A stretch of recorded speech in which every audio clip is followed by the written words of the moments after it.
I was already in a fighter squadron in 1986 when Top Gun came out, so that movie didn't influence me.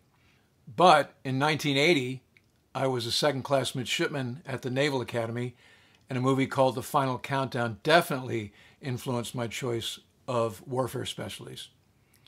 I saw The Final Countdown in a theater in Annapolis on Main Street that isn't there anymore, and I was just blown away by the carrier aviation sequences. The Final Countdown was the brainchild of Kirk Douglas's son Peter, who ultimately got production credit for the movie. Douglas wasn't having a whole lot of luck getting this project off the ground until he found a champion in the new skipper of VF-84, the Jolly Rogers, Commander Emery Brown. Brown was enthusiastic enough about the project to take it up the chain of command, where ultimately it was approved. So the carrier Nimitz and the attached carrier Air Wing 8 got the nod to tackle this film project. Here's the opening sequence. You see the F-14 rolling down the runway at what is NAS Norfolk. They're kind of letting you believe that it's some field in Hawaii. And then an H-3 comes into the picture to pick up one of our main characters, Martin Sheen, playing Warren Lasky, who is a defense analyst working for Tideman Industries. A mysterious black limo pulls up as he's about to board the H-3. And as he approaches the car, two guys get out, basically tell him, Mr. Tideman is just here to see you off and you don't need to say hello to him. So Lasky gives him a little wave and proceeds to board the helicopter for the short transit out to Nimitz. Along the way, they go by the Arizona Memorial. You can see this was obviously shot sitting on the ramp because there's no wind blast. So here we see the first look at the USS Nimitz, which is the lead ship in the Nimitz class. There are 10 of them. So Nimitz was still pretty new by carrier standards. Remember, aircraft carriers last about 50 years or so. So she was only 11 years old when this movie was shot in 1979. And this is why the Navy greenlighted this movie, because they were really happy to showcase some of their new stuff. The H-3 lands, and we see behind the helo VA-86, an A-7 squadron. I later cruised in 95 and then the subsequent cruise with VFA-86. It was a Hornet squadron. But in 1979, we didn't have Hornet squadrons. We had A-7 squadrons, light attack squadrons. Then the sequence moves to the bridge. We see the bridge watch, the lee helm sporting a very awesome beard.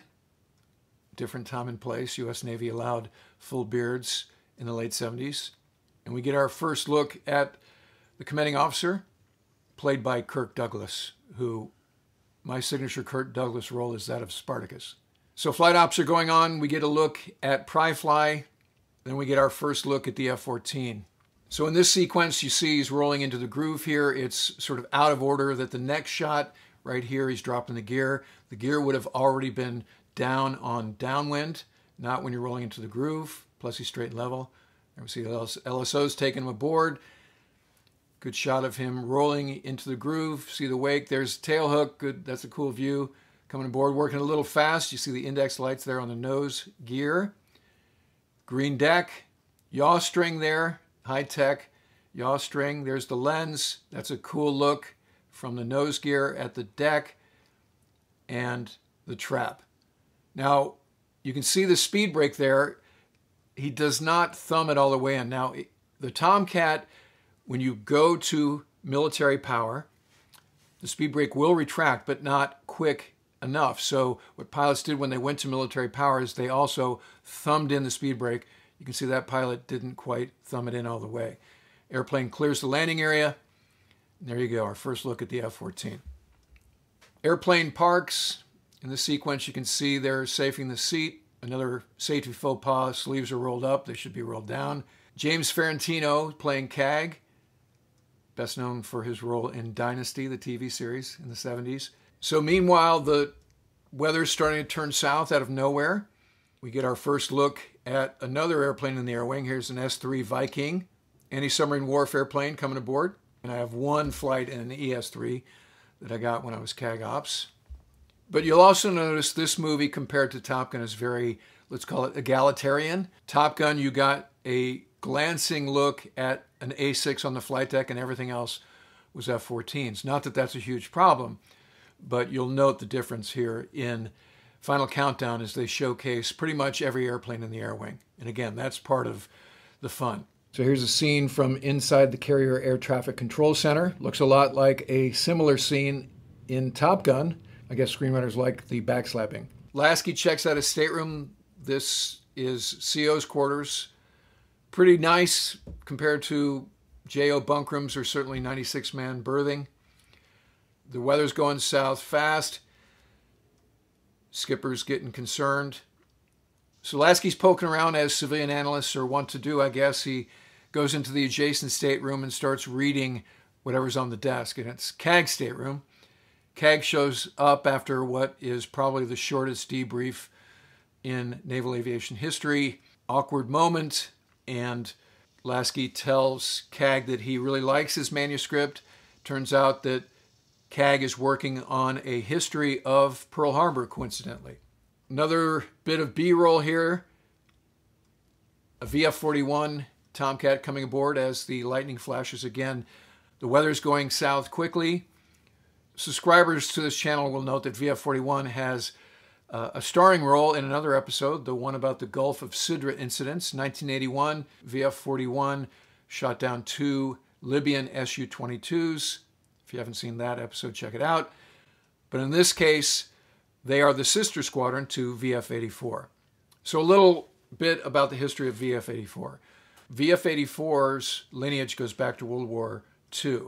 In the mid-90s, as the Tomcat community was getting smaller, the East Coast Fighter Wing commander was a well-known Tomcat guy, Captain Dale Snort Snodgrass.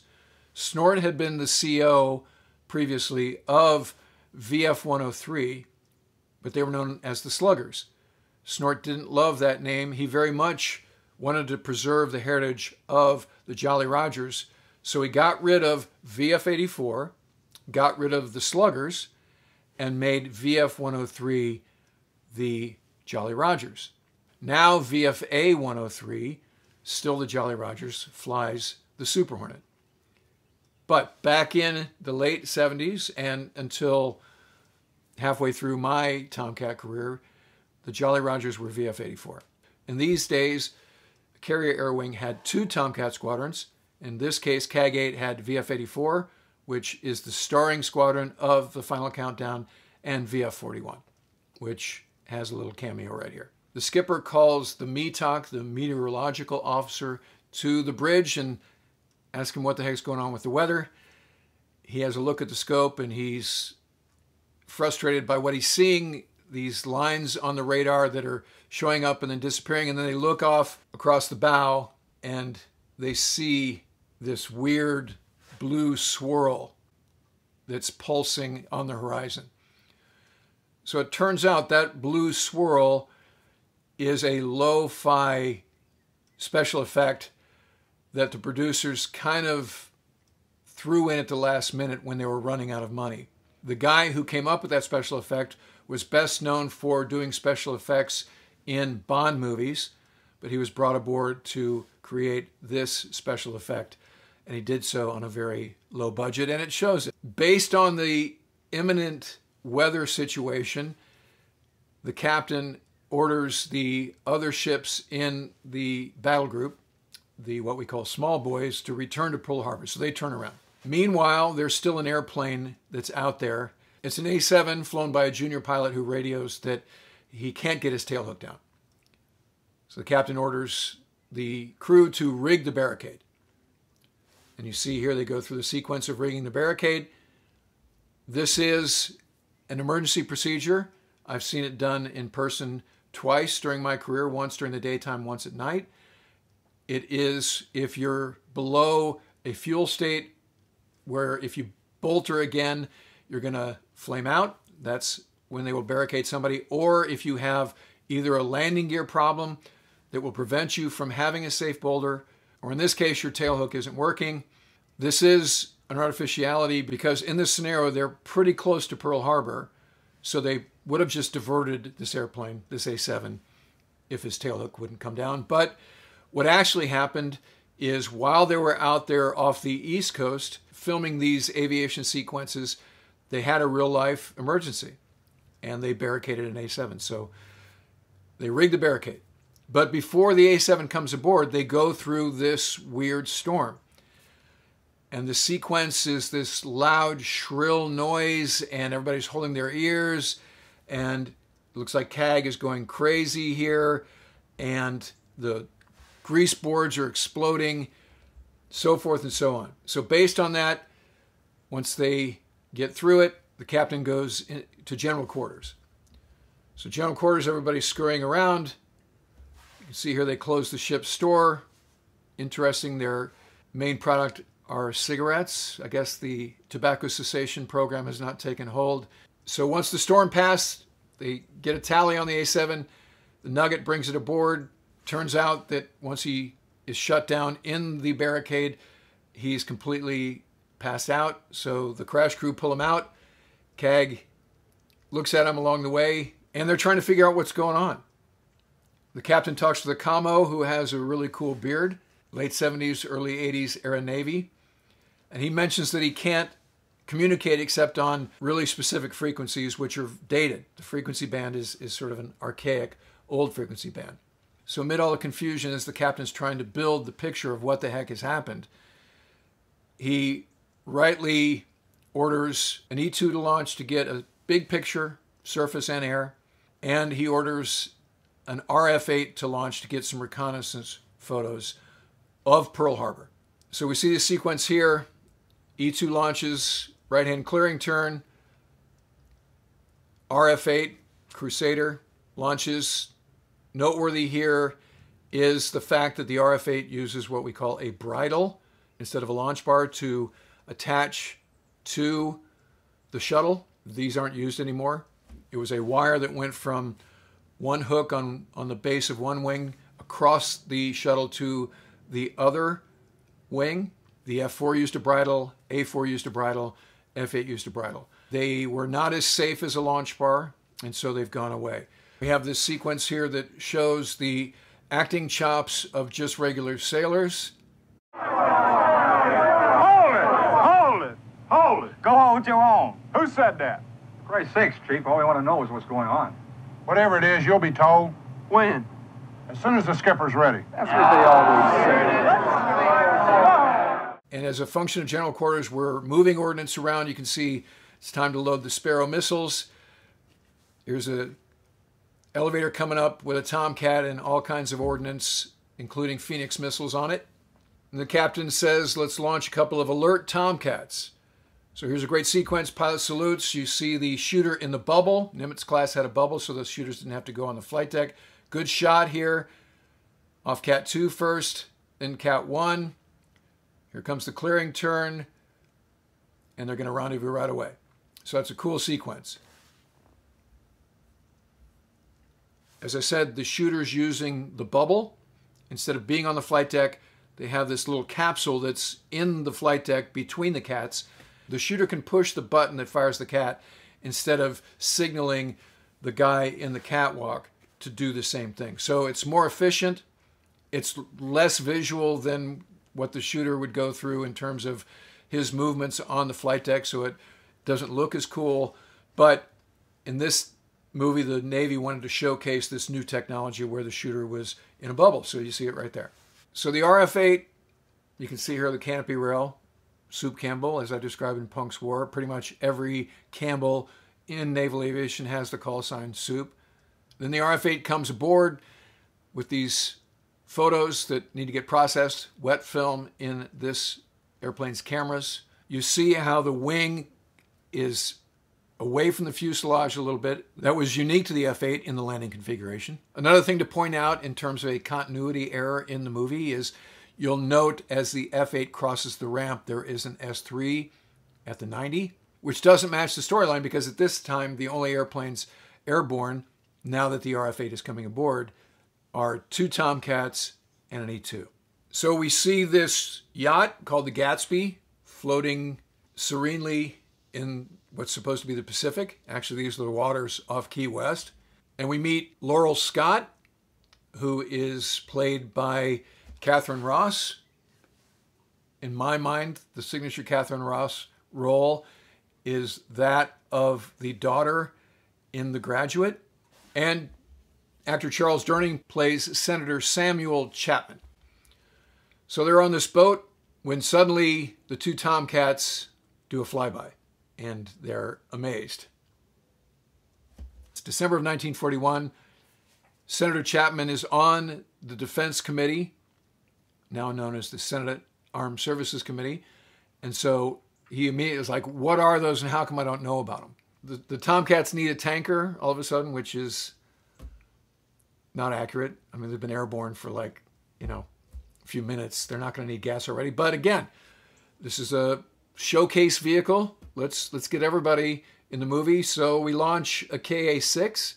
At the same time, down in the Intelligence Center, they're looking at the photos that the RF-8 took. And you can see that here it's Battleship Row, circa early December 1941. We have this tanking sequence, which includes some pretty cheesy comms. You got two thirsty Tomcats. What do you got? I've got the hard stuff. Pull right in.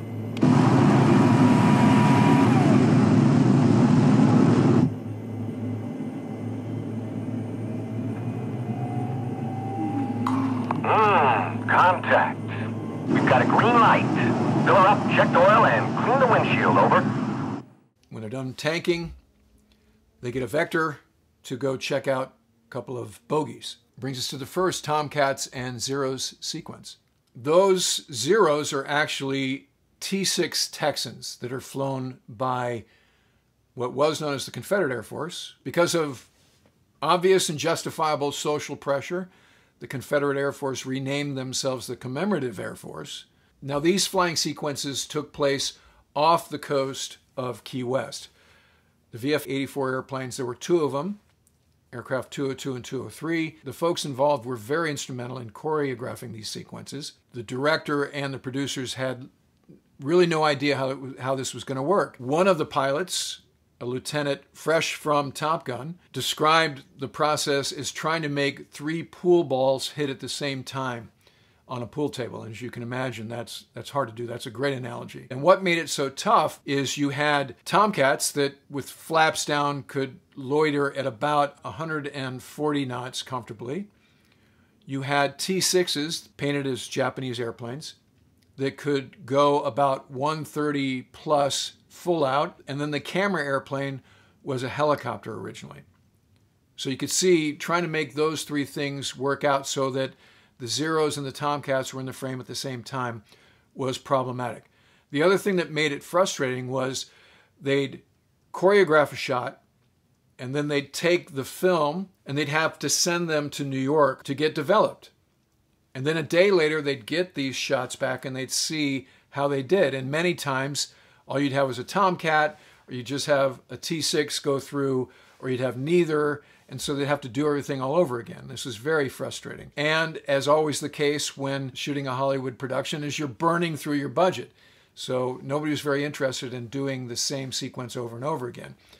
So the solution came in the form of a modified B-25 that was now used to shoot air-to-air sequences. So here's the initial fly past, thump them. They lose control. This actually happened in real life because of the shock wave. You see the wings are initially aft. The directors wanted them to have the wings aft. You can see the glove vanes there, which a lot of people are asking, what are those little winglets? Those are the glove vanes. Later airplanes didn't have the glove vanes because they actually were aerodynamically unnecessary. Wings coming forward, load out 2 2 winders, 2 Sparrows, 2 Phoenix missiles, which was kind of the standard air-to-air loadout. Practical if you're doing air-to-air. Again, you can see the Tomcat going pretty slow. The choreography here is tricky. Now this sequence is infamous, let's say. The pilot Fox claims that he did not depart the airplane, but you can see him throw up the spoilers here at the end. I don't know. To my eye, that looks like an unplanned maneuver. Split S, very low, buries the nose, recovers full burner, right spoiler all the way up. I don't know. I'll give him the benefit of the doubt, but that doesn't look like a planned maneuver to me. All right, back to the action. As the dogfight continues, one of the Zeros does a forward quarter raking gunshot, which definitely gets the Tomcat pilot's attention. The pilot relays back to the ship that he has been engaged. And as the captain, who has a whole lot of ROE decision-making authority by modern standards, as we know from the Gulf of Sidra incident episode, usually it would be the battle group commander, strike group commander, making these sorts of decisions. Another thing to note is in the late 70s up to the late 80s, the air wing commander was subordinate to the carrier commanding officer. Carrier commanding officer was a captain, and the air wing commander was a post-squadron command commander. So when John Lehman was Secretary of the Navy, he elevated the air wing commander to be co-equal to the carrier CO. They called it a super CAG at the time. Now it's just back to being CAG. But these days, CAG and the ship's CO are the same rank and co-equal in terms of being warfare commanders.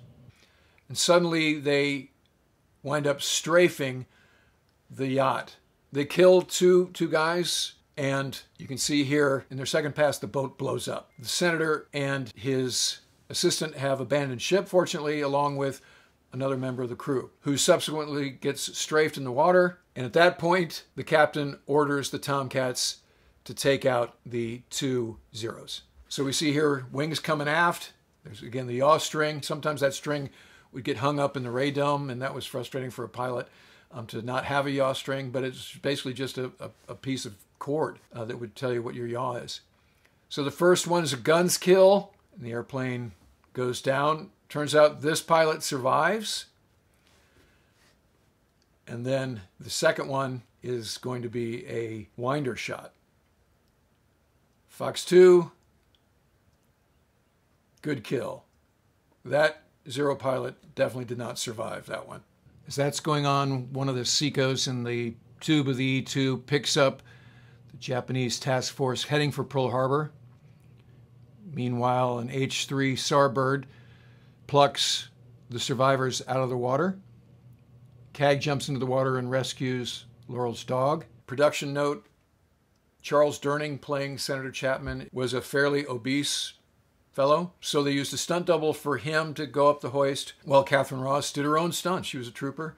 Now, speaking of Catherine Ross, the Tomcat crews got along with all of the actors while they were all in the same hotel down there in Key West, except they were kind of blown off by Catherine Ross. In one sequence, the Rio held up a poster that said, pardon my French, "Fuck you, Catherine Ross, we didn't want to meet you anyway." And they were watching what they call the rushes the next day after they'd been processed up in New York. She's sitting there and she saw this B-roll of them holding up that sign. And apparently she was kind of pissed and maybe a little bit embarrassed. The Japanese pilot who was shot down is also rescued and winds up being escorted by Marine guards as the H-3 lands on the flight deck. Back in the air, the E-2 crew spots the Japanese battle group. And on the ship, all the principals wind up having a timeless and meaningful conversation about time, space, and the ethics associated with it. Imagine, for example, I go back in time to meet my own grandfather, long before he got married, before he had children. And we have an argument, and I kill him. Now, if that happens, how am I ever going to be born? And if I can never be born, how can I go back in history and meet my very own grandfather? Martin Sheen once again goes back into CAG's stateroom for the third time, gets busted again, and he confronts CAG with part of his manuscript that states that Senator Chapman, who had predicted the attack on Pearl Harbor, mysteriously disappeared sometime during the attack. Meanwhile, back in sickbay, where the senator and Laurel are being attended to, along with the Japanese pilot. Japanese pilot takes the M16 from one of the Marine sentries and winds up shooting two of the Marine sentries and taking Laurel hostage. CAG, using his historical knowledge, recites the composition of the Pearl Harbor strike package to the Japanese pilot, which kind of freaks the Japanese pilot out. He makes some demands about how he has to get on the radio to communicate with his chain of command. And in the process, there's some confusion. And after the Japanese pilot shoots yet another Marine sentry, he himself gets taken out by other Marine sentries. CAG comforts Laurel and they start having some chemistry. CAG delivers this Oscar-worthy line. Remarkable woman, Scott. Senator Chapman is not at all happy. He demands from the captain to get on the radio so he can communicate with the world about what's happening. And as he does that, Captain tells CAG he wants the senator and Laurel and maybe even Warren Lasky transported to a small island off of Hawaii, not Pearl Harbor. CAG decides that he's going to be the guy who escorts them on this flight, walking through the hangar bay, which contains the shiniest airplanes in the history of carrier aviation. Boards the helo as the captain tells the crew he's not quite sure what's going on, but they're going to launch strikes. See here the A6 ready room, this guy with the cool Heineken shirt on, kind of random. They upload the airplanes, including these bombs with snake eye fins, the high drag fins, which allow for low altitude delivery. Meanwhile, the helo lands at the remote island and the senator immediately figures out what's going on, so he tells CAG he's not going to stay on this island, he needs to go to Pearl Harbor. CAG argues with him and wanders off to see what Laurel's up to.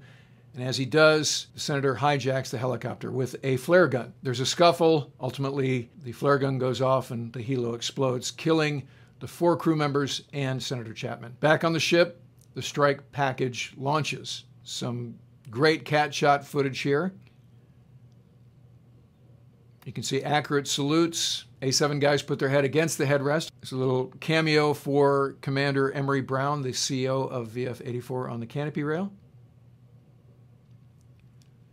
Back on the island, Laurel realizes as she looks at an MRE that CAG is from the future. Laurel and CAG see the Japanese strike package headed for Pearl Harbor as the American strike package gets ready to engage. And at the same time, the CO and the weather officer see another blue swirl coming at the ship. So the captain orders the strike package to return to the ship, which causes one of the aviators to deliver this semi-racist quip.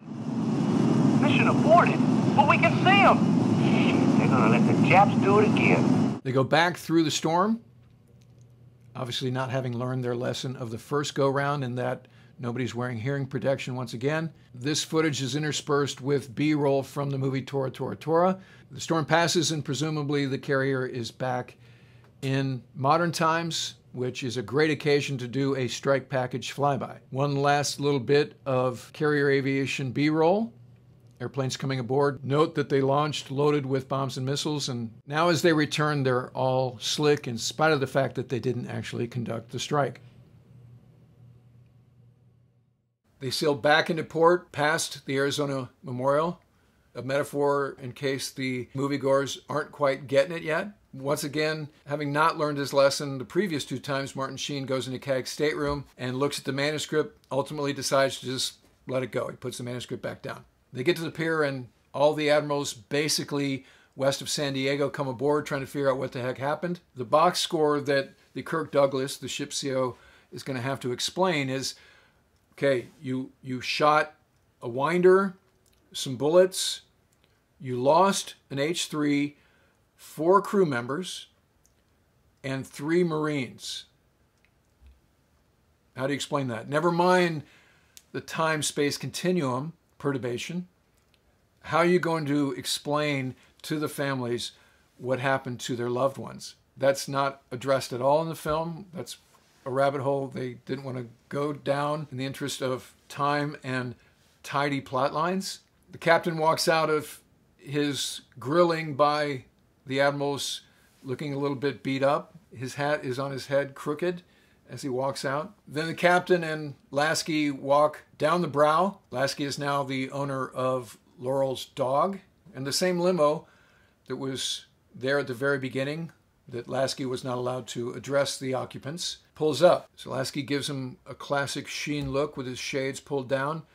Rear window rolls down and spoiler alert, it's CAG and Laurel 39 years later. It turns out that CAG is actually Mr. Tideman. Lasky gets into the limo as Mr. Tideman / CAG says, "We got a lot to talk about." The last scene is them driving down the pier. There's an unfortunate postscript to the final countdown with respect to the skipper of VF-84. Let me read you this AP report from 1985.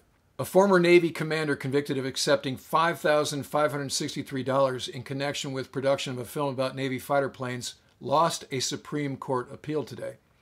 The court, without comment, let stand Emory Brown Jr.'s conviction of taking an illegal gratuity and engaging in a conflict of interest. Brown, a resident of Springfield, Virginia, received a 1-year suspended prison sentence and was placed on probation for 3 years. Federal prosecutors said Brown, while commanding a squadron of F-14 planes aboard the USS Nimitz, took the money after he underbilled the civilian producer of the movie by more than $400,000 in 1979. In filming the movie The Final Countdown, producer Peter Douglas was supposed to be charged by the Navy $4,000 per hour for flight time for Brown's squadron. FBI investigators said that Brown undercharged Douglas by more than $400,000 and pocketed a $5,563 check for the favor. Brown said the money reimbursed him for movie-making expenses for which he paid. Brown was also convicted of a conflict of interest in selling the Navy a lamp and table for $280 without disclosing that the products were made by a company he set up. The commander was charged with bribery for accepting the film producer's money, but a federal jury only convicted him of the lesser charge of taking a gratuity. Brown's appeal said that since the jury acquitted him of bribery, there was no rational basis to convict him of the lesser crime. But the Fourth U.S. Circuit Court of Appeals ruled last August there was substantial evidence that Brown took the money, either in return for undercharging the movie producer or for remaining silent to conceal the improper billing. When I first got to the F-14 training squadron, VF-101, in 1983, the effects of this situation were still resonating. There were a number of VF-84 alums who were my RAG instructors during that time. So this is a cautionary tale in flying too close to the flame that is Hollywood. Overall, The Final Countdown is a fun movie. It demands that you do not scrutinize the sci-fi part too rigorously, but it has great carrier aviation sequences throughout, and that, as I said at the outset, influenced me greatly in my choice of Naval Flight Officer and ultimately Tomcat Rio as my warfare specialty. All right, that'll do it for this episode. If this is your first time to the channel, please ring the bell. Become a subscriber so you don't miss anything going forward. Give me the likes, very important. And comment. I love the comments and try to engage as much as I can. If you want to help us take this channel to the next level, please consider becoming a patron at patreon.com/WardCarroll. And I look forward to talking to you again soon.